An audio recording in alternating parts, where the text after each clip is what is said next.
میرے حبیب کریم علیہ السلام نے جس عورت کو پسند کیا، جس عورت کی تعریف کی، جس عورت کی بابت میرے نبی نے ارشاد فرمایا، وہ بڑے خوبصورت لفظ ہیں، صاحب احکام القرآن نے لکھے ہیں۔ میرے حبیب پاک نے صحابہ کی محفل سجائی، مجمع کھچا کھچ مسجد بھر گئی۔ حضور نے فرمایا بول کے بتاؤ خیر النساء کون سی ہے، عورتوں میں سب سے اچھی بی بی کون سی ہے، بول کر کے بتاؤ۔ حضرت صدیق اکبر سے لے کر مولا علی تک، حضرت علی سے لے کر جناب بلال تک، حضرت سلمان فارسی سے لے کر عبداللہ مزنی تک بھرا پڑا ہے مجمع۔ حضور نے فرمایا بولو سب سے اچھی عورت کون ہوتی ہے؟ ایک صحابی کہنے لگے حضور جس کی نماز قضا نہ ہوئی ہو، فرمایا وہ بھی اچھی ہے پر تم میری مراد کو نہیں پہنچی۔ ایک نے کہا حضور جو خامد کی تابع دار ہو، فرمایا وہ بھی اچھی ہے پر تم میری مراد کو نہیں پہنچی۔ ایک صحابی نے کہا یا رسول اللہ جو پاک دامن ہو، حضور نے فرمایا تم میری مراد کو۔ حضرت علی فرماتے ہیں جب سب کے جواب غلط ہو گئے تو میں قد میرا چھوٹا تھا، میں پیچھے بیٹھا تھا، میں گردن جھکا کے پیچھے سے نکل گیا۔ سیدہ طیبہ طاہرہ حضرت فاطمہ الزہرا رضی اللہ تعالی فرماتے ہیں بی بی صاحب کے پاس پہنچا، میں نے کہا فاطمہ حضور نے سوال کیا ہے۔ تو حضرت فاطمہ بھی گویا مسکرا کے کہنے لگی علم کے شہر کے دروازے تو آپ ہی ہیں، تو آپ یہاں آ گئے۔ کہا حضور نے سوال کیا ہے اور مجھ سے لے کر ابو بکر عمر عثمان غنی تمام کو کسی کو جواب نہیں آیا۔ حضور نے پوچھا بہترین عورت کون ہوتی ہے، بہترین خیر النساء بہترین بی بی کون ہوتی ہے؟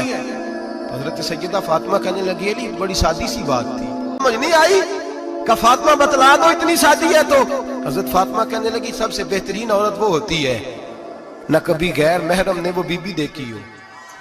اگلے جملے بھی یاد رکھنے، اور فرمایا نہ اس بی بی نے کبھی کوئی غیر محرم دیکھا ہو۔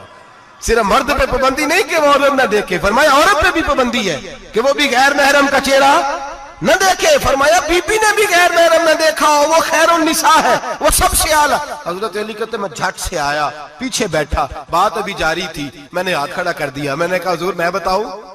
نبی پاک نے فرمایا بتلاؤ۔ تو کہتے میں نے کہا حضور بہترین بی بی وہ ہوتی ہے جس نے نہ کبھی غیر محرم دیکھا ہو اور نہ غیر محرم نے کبھی اسے دیکھا ہو۔ علی فرماتے ہیں میں نے جواب دیا تو میرے رسول کی آنکھوں میں آنسو آ گئے، حضور روئے اور فرماتے ہنستے مسکراتے اچانک صحابہ کے آنسو برسنے لگے، مجمع پہ کیف سا طاری ہو گیا، آنکھیں برسنے لگی۔ ہم لوگ حضور کے رونے پر سکتے میں آ گئے، نظر اٹھائی تو جواب تو میں نے دیا تھا، تعریف میری ہونی چاہیے تھی، شاباش مجھے ملنی چاہیے تھی۔ میرے حبیب نے رو کے آنسو پوچھ کے فرمایا میں تمہیں کہتا نہیں الفاطمہ تو بدعۃ منی، فاطمہ واقعی میرے جگر کا ٹکڑا ہے، فاطمہ میرے وجود کا حصہ ہے، میں تمہیں کہتا نہیں رہتا۔ کہا فاطمہ میرے جگر کا ٹکڑا ہے۔ حضرت علی فرماتے ہیں صحابہ میری طرف دیکھنے لگے اور کہنے لگے علی جواب تو دے، شاباش بی بی صاحبہ کو ملے۔ تو کہتے ہیں میں نے کہا حضور روئے ہیں تو آنسو میرے بھی چھلک ہی پڑے ہیں۔ فرمانے لگے لفظ میرے ہیں پر سوچ اس بیٹی کے ہے جس کی تربیت محمد عربی نے فرمائی ہے۔ فرمایا جملے میرے ہیں میں بیان کر رہا ہوں لیکن پیچھے سوچ اس نور والی بیٹی کی ہے جس کو اپنے گھر کے اندر رہ کے آنگن میں رکھ کے رسول پاک نے پرورش فرمائی۔ حضرت فاطمہ فرماتی ہیں حضرت علی میرے پاس دوڑے آئے اور کہنے لگے فاطمہ چل مسجد، پتہ نہیں حضور کو کیا ہو گیا۔ حضور رو رو کے بحال ہو گئے اور حضور حجرے میں رو رہے ہیں اور ہچکیوں کی آواز مسجد میں آ رہی ہے، چل ذرا چل کے حضور کی بات دیکھ کیا ہوا ہے، ہماری کو طاقت نہیں اندر جانے کی۔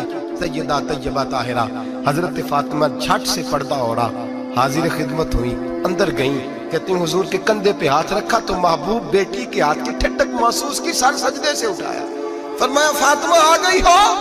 حضور آئی، فرمایا چل بیٹی تو بھی ہاتھ اٹھا اور میری امت کی بیٹیوں کے لیے دعا مانگ، چل تو بھی ہاتھ اٹھا میری امت کی بہنوں ماؤں کے لیے دعا مانگ۔ محبوبہ کیا ہوا؟ میرے حبیب نے فرمایا رات مجھے دکھایا گیا ہے دوزخ میں کچھ بیبیاں ہیں، ان کے بال فرشتوں نے باندھے ہوئے ہیں اور انہیں گرز مار رہے ہیں، وہ چیختی چلاتی ہیں اور مدد کے لیے پکارتی ہیں، بڑی تکلیف میں ہیں۔ تو بی بی صاحب عرض کرتے ہیں یا رسول اللہ ان کی غلطی کیا ہے؟